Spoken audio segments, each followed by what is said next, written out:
Alright, welcome back to another video. Today we're going to be talking about how to get into any Fortnite clan or team that you guys are grinding for. Now before we get into the video, I do want you guys to know, if you're new here, that I drop a ton of videos weekly about Fortnite clans, you know, how to make your own Fortnite clan, how to make Fortnite edits, how to make graphics, how to grow your Fortnite clan, and all sorts of stuff like that. So if you guys like to see that type of content, you can check out my channel and make sure you guys hit that subscription button. And yeah, let's just jump right into the video. So to start things off, I do own my own team, and I have owned my own team for a while now. If you guys do want to check it out, there will be a link in the description for that. But I'm making this video for you guys because I do have a lot of experience in this category, and I think I can offer a lot of advice for you guys. So I can offer advice from a few point of views. So the first point of view that I'm going to talk about is, say you're a new player and you're trying to get into a few teams. You know, you're grinding for certain teams, you're grinding for maybe lower or less popular teams and not like super popular teams, if that makes any sense. And I was there with you at one point in time. Like, I had like 10 followers on Instagram.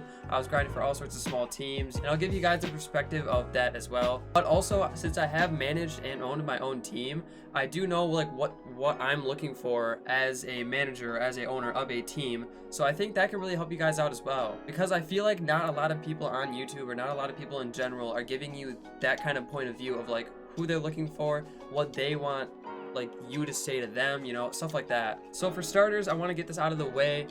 If you guys are a new player and you don't have a huge following, I would stop doing montages. Now, unless you're using like Premiere Pro, Adobe After Effects, or a really nice software like that, I would just say stop doing montages. And I would say focus on getting yourself known. Focus on maybe YouTube videos, focus on maybe Twitch, or focus on like just posting good clips to your Instagram rather than just montages, say a bunch of like really, you know, moderately good clips. Like, if you guys are small and you guys really don't have a big follower base, the way you're gonna get into a bigger clan to get more clout, you know, to get more popularity and stuff like that, is to just be really good at the game. And you know, to kind of wrap up that kind of perspective that I'm kind of giving you guys, is when you're small, right, and you're uploading tons and tons of content and you're not getting any recognition for it, because everybody at some point inevitably goes through that kind of like transition, just slow down your production and just start focusing on quality over quantity.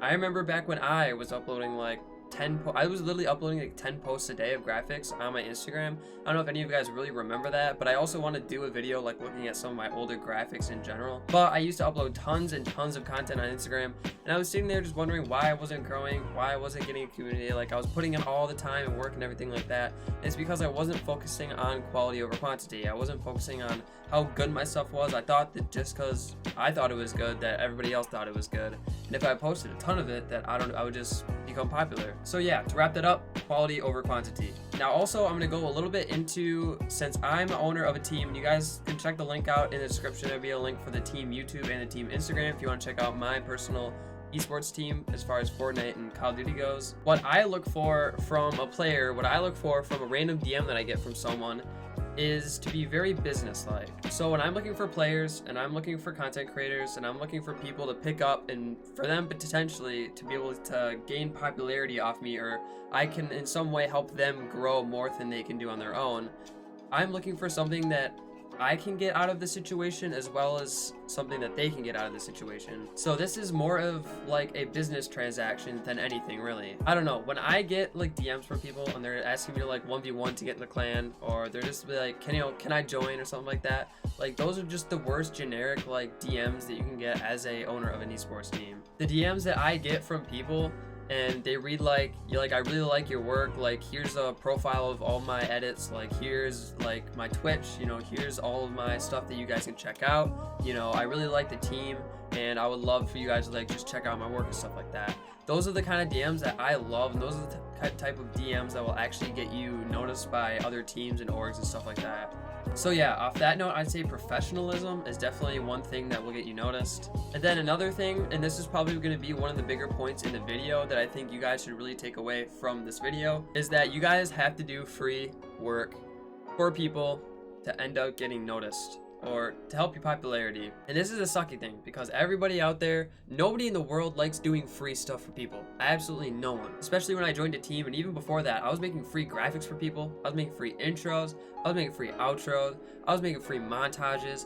I was making free profile pics. I was making free banners. I was making free everything just to get my name out there. And it sucks, right? And I think that's what kind of separates a lot of people that are grinders versus people who end up just quitting. Because you would really have to put tons of time and like hard work and stuff like that just to get a certain amount of popularity and a certain kind of fan base of people that sort of just look forward to your content every day. And it sucks, but I would say my best advice for you as far as in that category goes is that you should make friends with people, start connections, and make graphics for people and make stuff for people that you really like and people that you actually have connections with, because you won't feel bad at all about making something for someone if they can offer something in return, or maybe just like a friendship, if that makes any sense. Like, I personally was part of a team and I was making stuff for a lot of people I didn't know, and none of them supported what I do or what I did really. But then I started making content or just making like graphics for people who were like streamers who would stream with me. For one example, Nerd in Training, I've made like sub badges for him, and like I want to make more stuff for him. And that's just because when you guys have that interaction between like content creators who push you guys to do stuff and help you out with other things, it creates a literal community, and that's what's going to get you to have more of a viewer base and just more of a community in general. But yeah, I think that's going to wrap up the video, guys. If you guys want to check out my clan or anything like that, as I said before, the link will be in the description. We are dropping tons of cool stuff, and we just created a new intro for the team. So if you want to check that out, go to the team Instagram. It will be in the link down below. And again, if you guys haven't checked out any of my other videos, I do tons of videos to help you guys out creating your own clan or just growing in the Fortnite community in general. So go ahead and hit the notification bell if you guys want to be notified every time a new video goes live. And I think that's about it. I'll catch you guys in another video. Peace. So come over tonight, ain't nobody home.